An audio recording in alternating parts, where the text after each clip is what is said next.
picks and just a few. Before we get going, I just want to remind our media members to silence your phones. And if you are asking a question to our student athletes or coach, that you just provide your name and your media affiliation before each question. And then for those individuals online via Zoom, you can also ask questions. Just use the hand feature, and we'll get to you. Finally, recording the press conference on cell phones or cameras is prohibited. Thank you.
At this time, out of the Mountain West Conference, we're really excited to welcome San Diego State Aztecs, 21-9, 14-6 in the NWC, and they'll be playing game number 2 tomorrow night, 9-10 against North Carolina. Jared Coleman-Jones, senior, joining us. In the middle, Nick Boyd, all defensive team, second team all conference, and Miles Byrd on the end, second team all conference in the Mountain West. Jared, if you could, just talk about your excitement in seeing your name called last night. So it's my first time being to the dance, so it's a lot of excitement, to be with this group. It's a young group, but forming a bond with them, that's like, it's unbreakable. So it's like for this to be the first time going with them, it's just great. So. And Nick, same question for you. Yeah, like you said, just it was exciting to see our name getting called. A lot of people didn't think we'd be in this position right here, so we're not taking it for granted, and we're ready to get out, have some fun, and make some noise. And finally, Miles. I'd say it was a lot more nerve-wracking this year. Past 2 years we were able to come in the tournament as a 5 seed, so a little bit more uncertain this time around. But we're all grateful to be in this position, and we know how happy a lot of college basketball players would be to be here right now. Let's open up the floor for questions. Raise your hand if you have one, and we'll get you a microphone. Let's go to the second row on the end. John Schaefer, San Diego Sports 760. Just curious, Jared, when you made the decision to join San Diego State, I'm sure you envisioned or hoped to reach the NCAA tournament. How gratifying is that, half a year or a year later? Super gratifying. I mean, it's a dream come true, but there's a lot of work to be done. So, while I was super excited, I know that there's a different type of approach we're gonna have to take in postseason. So. One for Nick, when you think about the last couple of years for you having the opportunity to play in the NCAA tournament, but to join an entirely new team, and then you look at the overall youth on this team. What was it like to get to this point in your first year at San Diego State? Man, it was important to me. Like that's why I came here to win. Obviously, like you said, we have a young team, but it just shows our character as a team. Just a bunch of guys who have grit, have fight, and we're gonna have to take them characteristics to the game tomorrow. So, like Jerry said, gratifying, but we got to do more work. And then finally, for Miles, I have here in the notes from a year ago, just 8% of scoring back from last year's team, and to get all the way to the NCAA tournament. What does it say about San Diego State's program? Just a standard we have at San Diego State. Lost a lot of guys the year before last year. Lost a lot of guys last year. So for us to be able to come back here 3 years in a row after a lot of new teams and a lot of new faces on the teams, it just shows the work that Coach Dutch and our assistants do to get us ready for this point. Other questions for our student athletes? Let's go to the second row on the near side. Hi, Paul Chu, Media, University of Dane. So you guys have a great resume coming into the tournament at the first four. However, only playing UNC twice in the men's basketball history. So with that being said, how is this team preparing to face a legacy team like the Tar Heels? Miles? I think I just seen somewhere that we're 0-2 all time against UNC, and the last time I think we played was 1990. So a lot of different identities. They've had a new coach in there since the last time we played. Obviously, we have a whole new team. But I think it's just us prepping for any other basketball game. They're a really talented team, a really good group, but I think so are we, and it's just about how we prepare coming into the game tomorrow. Nick, you want to take a stab at that question pertaining to the matchup tomorrow night against UNC? I just think it's a mindset. I don't even feel like yesterday we got our name called, so we didn't have much time to prepare. But it just comes down to a mindset. What your mind gonna be like out there, and at the end of the day, whoever has the mental strength as well as the physical strength to just keep going throughout the game, the highs and lows, gonna be on top. Jared? For me, I just think, and to agree with them, it's just a mindset. Going out there, preparing, watching film, getting a lot of mental reps before this game. I think that, we're a very talented team, and, we could take on whatever anybody throws at us. So, just preparing for it and being ready for the challenge. Let's go back to the second row. All right, John Schaefer against San Diego Sports 760. For Miles and Nick, having gone through tournament games previously, what's it like in that first game in a new tournament in terms of just being prepared and ready for what it takes to get through that initial game? Miles? I think, with us, it's just setting the tone. Be the first one to hit on every shot, lock in defensively like we always do. And, just play freely. Coach Dutch always says that players make plays in March. So, a lot of it's going to come down to us in the end of the game. Sets can only get us so far. And at the end of the day, we just need to be ready to play a competitive game versus a really good team. Nick? Like you said, just players make plays, but at the same time, I feel like a lot of these tournament games, you play a team that you're so unfamiliar with, so it's kind of hard to really prep and kind of be ready in terms of X's and O's standpoint. But I just think it comes down to your mindset, like you said, hitting on the first shot, just setting the tone, and if you do that, you give yourself a chance to start a run. For those that are online, just a reminder, you can ask a question to our student athletes and using the hand feature on Zoom. Other questions? We'll go across the aisle. Paul Chu again, University of Dayton. So for Nick, this is your first year, like as mentioned, as an Aztec for San Diego State. How are you feeling coming into the first four initially? I'm feeling blessed. I'm excited to be here. I feel like last year with my team, obviously, we had a great team, but we kind of took these moments for granted. So that was just ultimately when I was thinking before the selection show yesterday, just whatever it is, whatever happens, can't take none of these moments for granted because it's very hard to get in these seats right here and have opportunity to play on the biggest stage. So I'm feeling blessed, and I'm just excited and happy that I could go out there, play with these guys again, get another shot at that, and then ultimately just play for my family. Let's go in the back of the room, last row. Don Nelson from Ohio University. With a young team like you guys have, how do you handle the highs and lows throughout the season? And we'll start with Jared. I think it's one thing. It's like you can never get too high or too low. It's like it's all about a mindset and just having, the will to push through. When you have a great game, learning and learning what you can do better from a great game and learning what you can do better from a bad game. So it's all about just staying even keel and really focusing on what you can be better at and growing through everything. Nick?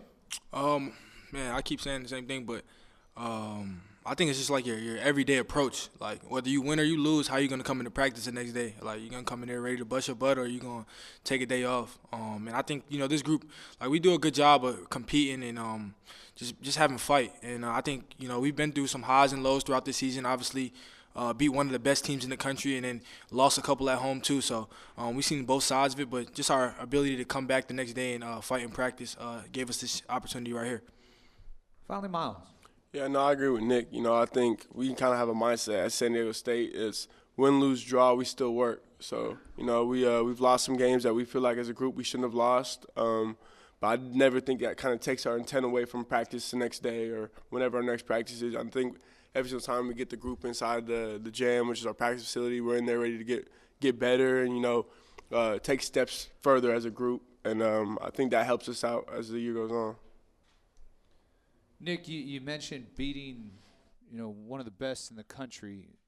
When San Diego State's at its best, what's that look like in the Aztecs and in your way of going about wins? Man, I could go down the line. I think playing with swagger ultimately, like our defense is something that's a given. Like we're gonna come every night and guard for 40 minutes, but when we're on that offensive end, just being ourselves, Miles Byrd hitting a step-back three, or Jared making a good pass or getting a dunk, Goon blocking shots on the other end, B.J. Davis picking up the best guards in the country full court. And then we got guys with the bench, our two freshmen, who come in and handle business. That's when we're at our best, when we're playing with joy and we have that swag about us and that edge. Jared, you mentioned this is your first trip to the dance. Growing up, and then also just watching March Madness, do you have a favorite tournament moment? Not gonna lie, Villanova, the buzzer beater, that was like amazing to me. I used to fantasize about hitting a buzzer beater for a championship game, just like being in a flow state, being prepared enough to knock that shot down. Like it's a crazy feeling. I'm trying to get there right now. It's my first time, so we're going to see what it do. Make it a memory tomorrow night. I'll ask the same question to Nick. Yeah. Your favorite March Madness moment? Sheesh. I'll probably just have to say, man, it's kind of hard, but I say obviously going to the Final Four was exciting. Dream come true. And then obviously having a buzzer beater in the first round against Memphis at the last couple seconds. I don't know if it was a buzzer beater, but last 1 second. So yeah, that's probably my two right there. Miles? I think probably the Final Four game winning. I was on the team. It was happened to be against Nick's team, but I think that was one of my favorite sports memories I've been a part of. That and Villanova. Obviously, my dad went to Villanova, played at Villanova, so he was at that game. I remember watching on TV, and that was a pretty magical moment as well. Let's go back to the second row on the end. John Schaefer against San Diego Sports 760. I probably asked you each this in the preseason, but how surreal is it now for Miles and Nick specifically, having been on the floor at the same time, in the Final Four in Houston, to now be teammates in an NCAA tournament together? I know you envisioned this when you got together 6 or 8 months ago. How surreal is it now that you're both here together? I think it's just the everyday work. I think we've seen this, play and unfold for the past however long. I think on his visit, I was one of his hosts, and we talked about stuff like that. So, we've both seen it before, and we're both trying to reach that big stage again. Once you get there, you kind of crave that feeling again. So I would definitely feel like we both got that hunger to get back there. Yeah, like he said, it is surreal though, because I never thought I'd probably be in this position right now, especially playing a team that knocked us off in such a harsh way. But Yeah, it's just surreal, man. I'm just proud. Like, I'm really proud of this team. Like, and that's all I could really think about. Just even yesterday, like, man, I just want this moment. Like, when we lost against Boise in Las Vegas, I was just upset because I just wanted this moment right here for this team because I know, what type of bonds it creates and what it could do for guys forever. So it's surreal, and it was just funny that it all worked out this way, and I'm just grateful and blessed. Let's go to the third row on the far end. Patrick Soboleski from the University of Dayton. Obviously, you guys traveled here on short notice, a long distance. Does that affect the way you prepare and approach this game at all? Miles? No, I don't think so. I think, we're a really youthful group who's got a good mentality about it. I couldn't remember there was a game early in the year where we were supposed to play Cal. We were supposed to fly out the day before the game, and, the flight gets delayed, then it gets canceled. Then we drive up to L.A. to try to fly to L.A. that night, and it didn't work. And we ended up flying in maybe 2 or 3 hours before the game started, and, we ended up going and playing one of our better games of the season. So I wouldn't say adversity is going to make us play better instantly, but, I think, our team does a good job around rallying around each other for moments like this. Nick? Yeah, like you said, I think the same. I think it kind of like helps us in a sense. Like you said, we're youthful. Like sometimes scouting reports could be a lot for a bunch of guys who, it's a big moment. We're in March Madness, and when you kind of simplify it in the fact where we just got to go out there and play, sometimes it works out in our favor. And I think that's something I'm looking forward to. And Jared? Yeah, I mean, like they said, it's about like just locking in and watching the scout and watching the players. Whatever it's called, but yeah, we were on the plane and we were all just watching the scout and we were watching the sets and just like refreshing our minds.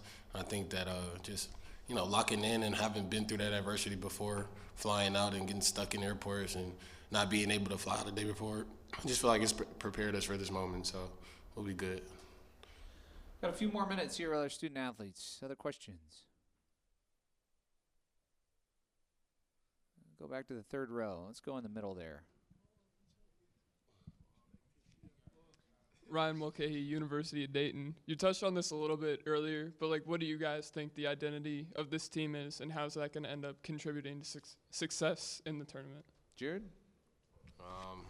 I think our identity is in our defense and our effort. I think that if we play we play really good defense and we play with effort and we play with swagger, I think that everything else is going to handle itself.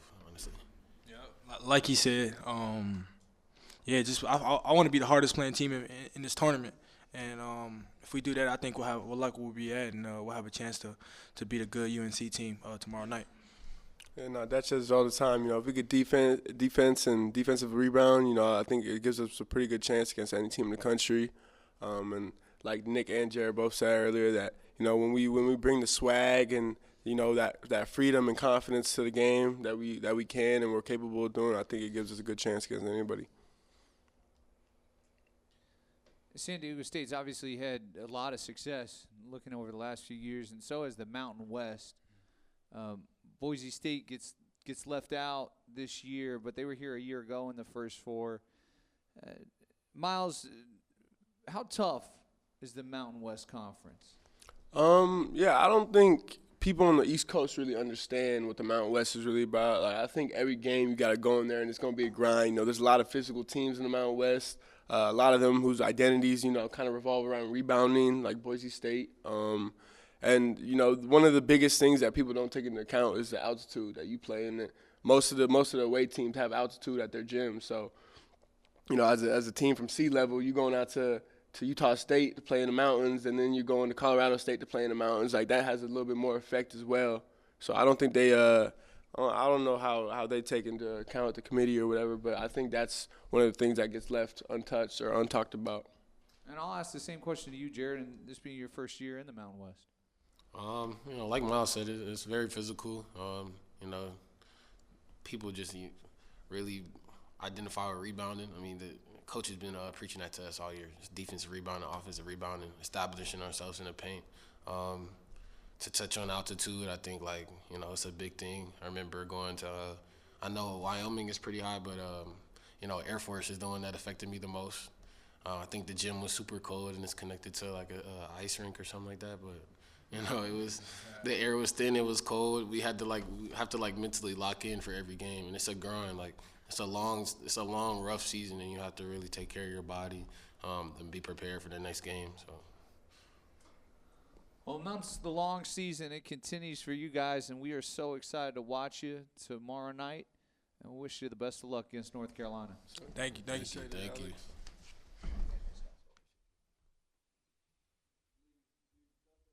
You can take the cup.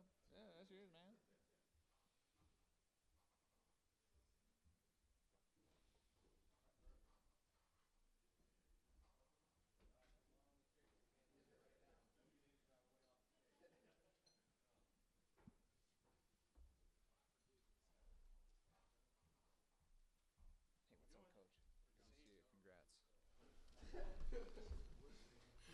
Told him don't fall on the way off the stage. We can't lose anybody this close to the game. At this time, we were really excited to welcome the head coach of the Aztecs, and Brian Dutcher in his 8th season. Coach, before we open up the floor for questions, just a statement of this team and what they've been able to do this year and making it here to March Madness in the NCAA tournament. Just excited to be here. We lost 90% of our scoring, 90% of our minutes from a year ago. So basically a new team found its way through a hectic season, and we're playing in March, and that's a great accomplishment. So we're proud of our efforts. We're proud of the way we finished the season, and we're proud to be here in Dayton representing San Diego State University. All right, questions for Coach. Let's go to the second row on the end. All right, John Schaefer, San Diego Sports 760. Dutch, what type of challenge is it hearing your name called Sunday, traveling and playing Tuesday, knowing that this is part of the tournament setting? Sometimes you play with one-day prep after winning a game, or in a conference tournament, you can play multiple games in multiple days. So what kind of experience and turnaround is this for you? I've been coming to this event for a long time, and this is something brand new. I mean, I've been to 4 national championship games, 3 at Michigan as an assistant, once as the head coach at San Diego State, but I've never been in the first 4. So this is a new experience. It's rapid. Coaches are overthinkers anyway, so we always complain and worry we don't have enough time to get ready. But at the end of the day, March is for players. So our guys will be ready. We'll give them a game plan tomorrow morning, and then we'll play tomorrow night. So we didn't get a chance to practice. We didn't have our flight confirmed, I think, until like 9:30 last night. Met at the arena at 8:15, flew out at 9, had to come to the public practice. And so they watched a little tape on the plane. We sat down after a quick meal at the hotel and watched individuals. So we're just in the infancy of a game plan. So tomorrow morning we'll be critical, concentrating. And that's why these conference tournaments are always so good, because you play 3 games in 3 days, or so you're used to quick prep. So we will quick prep and be ready to play tomorrow night. Other questions for Coach? Let's go to the second row across the aisle here. Caleb Zaffia, University of Dayton. Players before you mentioned about defensive and offensive rebounding and defensive rebounding. How do you ensure that the defensive strategies, for North Carolina? Well, we've gotten beat because we can't rebound the ball. That's why Boise beat us. I think they shot 33% from the field and 27% from 3 and got a victory because we couldn't rebound the ball. So that's been an Achilles heel all year. So we concentrate on it. We talk about it. Now we have to do it if we want to win at the highest level. So obviously North Carolina presents a lot of problems. They're fast. They run. They put a lot of points on the board. And we have to find a way to make it a lower scoring game. It can't be up in the 80s and 90s. We have to play in the 70s if we have a chance to win. Second row. John Schaefer again, San Diego Sports 760. Dutch, how have you adapted without Magoon Guath over these last 6 games, and what are you hoping for his impact to be in the game tomorrow night? Well, I became a worse coach without Magoon, so hopefully I'll be a good coach again. Magoon is our freshman big. He was freshman of the year in the Mountain West Conference, defensive player of the year in the Mountain West Conference, and he's been out of action since February 22nd, I believe. So basically 6 games. He got hurt 2 minutes into the Utah State game. So now we practiced full yesterday, limited reps, but full go. And so our intention is to have him on the court tomorrow and see what kind of difference he'll make for the Aztecs. Coach, your players were up here. They were talking about the Mountain West Conference, and one thing I thought was interesting was elevation. For you, you have highlighted this being around basketball for a long time. I guess one, elevation and the significance of that point in the league, but then also just the toughness of your league and what we've seen here in the last decade.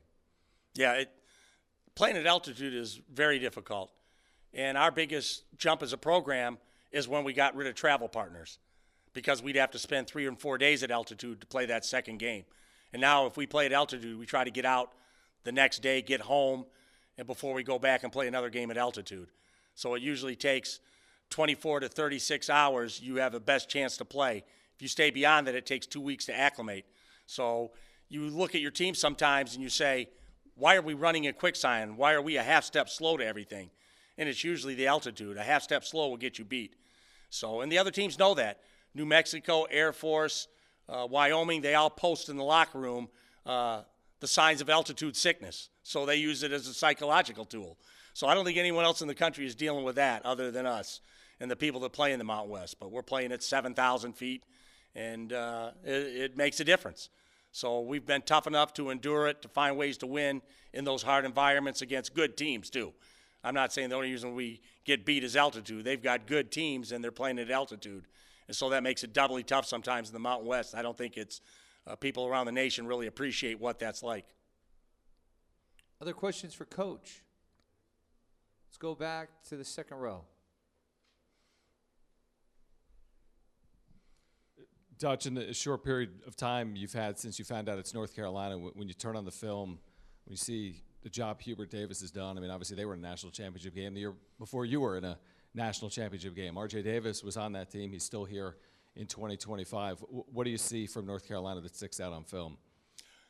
They're talented. They're fast. They can score the basketball at an elite level. And I looked at their schedule, and I thought we played a tough schedule. But you look at who they played, it's Auburn, Alabama, Florida, Michigan State, Duke 3 times. You're talking about all the number 1 and 2 seeds in the tournament. And so, yeah, they would have liked to win some of those games, but those are really good teams. So Coach Davis has done a great job holding them together through some tough losses, and they're playing their best basketball, which you want to do. That's a sign of a really good coach when your team plays its best basketball in March. And I think North Carolina is playing its best basketball in March. Let's go to the third row in the back corner. Patrick Sableski, University of Dayton. You mentioned earlier the loss to Boise State in the conference tournament. How do you rebound from a loss like that to get ready for a win-or-go-home game? Yeah, that was tough. I mean, I think it was 17 years since we haven't got out of the quarterfinal game. And I've been the head coach 8 years and played in the championship game 7 times. So we're used to winning in the Mountain West tournament, and that didn't happen. Boise's got a good team. Obviously, they played differently against us in order to win. They took 43s. I think that's a high for the year. And they got a lot of the misses. So we went back. We emphasized rebounding again is the thing we have to do at an elite level if we want to win, because we do guard hard. We're pretty efficient offensively. We're playing better down the stretch offensively, and we have to rebound the ball if we want to be really good in March. A follow-up to that question, Coach, looking back to the Mountain West Conference tournament, did you have an idea in your head to where it was kind of a win and in situation, and then where you sort of fell last night and seeing your name called and being on the bubble?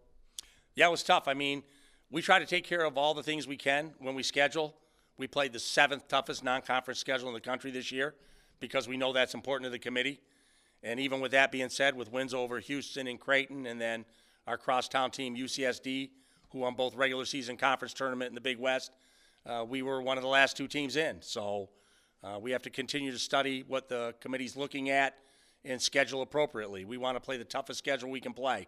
But sometimes that's hard. The better we are, the less teams want to play us. So the NIL event worked out great for us in Vegas. It gave us 3 really good games. Obviously, we have losses this year to Gonzaga and Oregon. So we continue to try to schedule up to put ourselves in a position where we can play in March based on what we do in the non-conference and trying to have a good Mountain West record. Other questions for Coach? Let's go back to the second row. We could have done this in San Diego, John. We could. You want to do it next time? No, we'll do this we're in San fine. Diego. I'd rather do it here in Dayton, Doug. Okay. John Schaefer against San Diego Sports 760. You touched on it, but when you consider what you've overcome to get here, when Reese Waters goes down, I mean, you can't prepare for this. You're weeks in front of your season. You lose a veteran, pivotal piece from a team that last year was in the Sweet 16. You lose Magoon Guath. You've played 6 underclassmen in eligibility all year long. What does it say about this group that they've reached this point with an opportunity to do more? That they're gritty, they're tough, they have something about them. That I mean, we went on more scoring runs this year than I've ever seen in my career.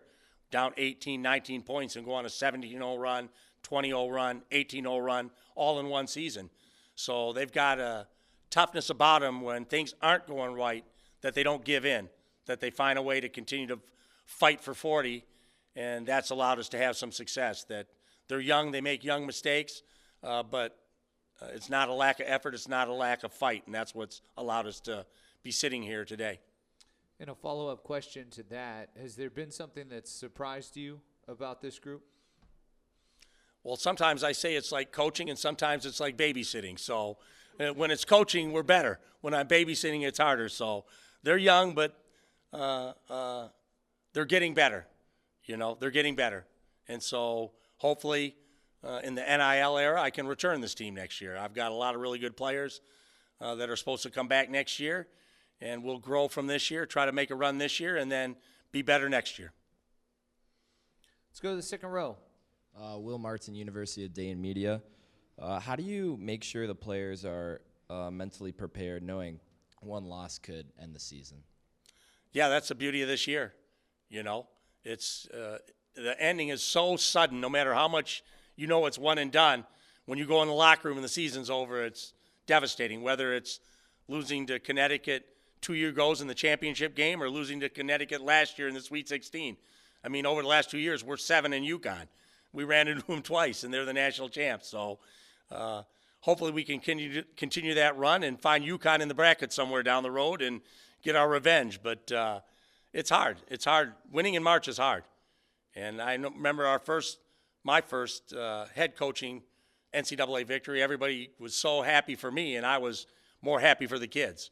So I've never been like that. So I just like those moments where you can see them celebrate, when you can see them see their name come up on the TV, and then to be there for them when things don't go right, when you lose a game you don't feel you should have. So that's all part of coaching, and it's all part of the journey we're all on together. Amongst the experience, Coach, in this time of the year and being able to advance, you've had a lot part of it. What is sort of the biggest takeaway in sort of telling your group, especially like this young group, of sort of what to be ready and prepared for? It's just play with swagger. Don't be afraid. I don't want to lose with a scared team. So that might open it up for some mistakes, some wild shots. They might interpret that as being crazy, but you can't win being scared. So we'll go out there and I'll live with some shots they take as long as we're competing at a high level, defending the way I know we can, and I'll live with a shot or two that people may be watching from the stands or the sidelines saying, what is he doing? But I want them confident. You can't win in March unless you're confident, and I want a confident group out there tomorrow night. Other questions for Coach? Oh, back row. Coach Don Nelson from Ohio University. Conditioning-wise, and that plays a big part, how deep do you go on your bench during this time of year? We've been going 9 or 10 deep all year. With Magoon, we go 10 deep, and we'll go 10 deep tomorrow. You know, the way we play defense, what we ask him to do, you know, you can't play that way for 40 if you're on the floor the whole time. So we try to pick the ball up, try to pressure, try to compete at a high level. And so we've been deep all year, and we'll continue to play deep tomorrow. Talking about Magoon's status and looking ahead towards tomorrow, just what you've seen from him here in an incredible freshman year, did you expect his impact and what he's been able to do and immediately stepping on the stage of the college game? Yeah, we redshirted Magoon last year, so we knew kind of what we had. And I think Magoon's potentially an NBA player. So to do that as a freshman is hard to do. But he's gotten better as the season's gone on. And until he got hurt, arguably he was playing the best basketball of his career the last 8 games. Smart, staying out of foul trouble, blocking shots, scoring from every level. 3 in the post, off the dribble. So we'll see how he does. He's missed a lot of basketballs. Just to throw him out there and expect he's going to be perfect is hard to do, but we're not going to win in March unless he's really good. So that's why we wanted to make sure, first and foremost, he was healthy, and now we got to hope that he can catch up timing-wise to the game as it goes, having not played for 3 weeks. Third row, towards the back. Patrick Sabusky, University of Dayton. You've had a lot of success playing at home. You won 12 games this year, 14 last year. What is it about San Diego State that makes you have so much success on your home floor? It's a lot like the Dayton environment. We have great home crowds. We're sold out on the season. We have a great student section. And when we're not playing well, the crowd gets behind us. They don't get on us, and they motivate us to play harder. And they're a huge difference in our success. And the Mountain West has some great home court environments. Utah State is incredible. The Pit in New Mexico is incredible. Colorado State sold out. Boise, we play in some of the best environments in the country. And every coach feels his conference is the hardest to play in because it's the one he's in. But the Mountain West has got great fan bases that really support their teams, and it's a challenge to win games in our conference. Other questions for Coach? Well, Coach, thank you so much for giving us a few minutes. Best of luck tomorrow night. Thanks, everybody. Appreciate it.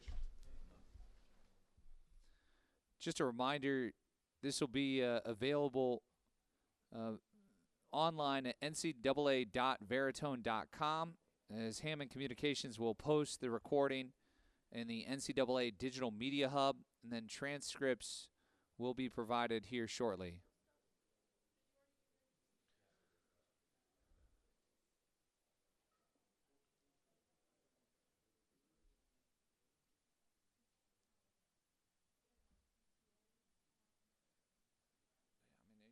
They should be here 7:20.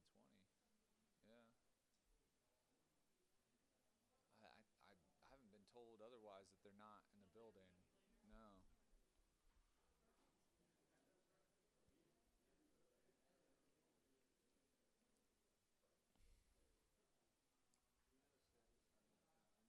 Should be 7:20.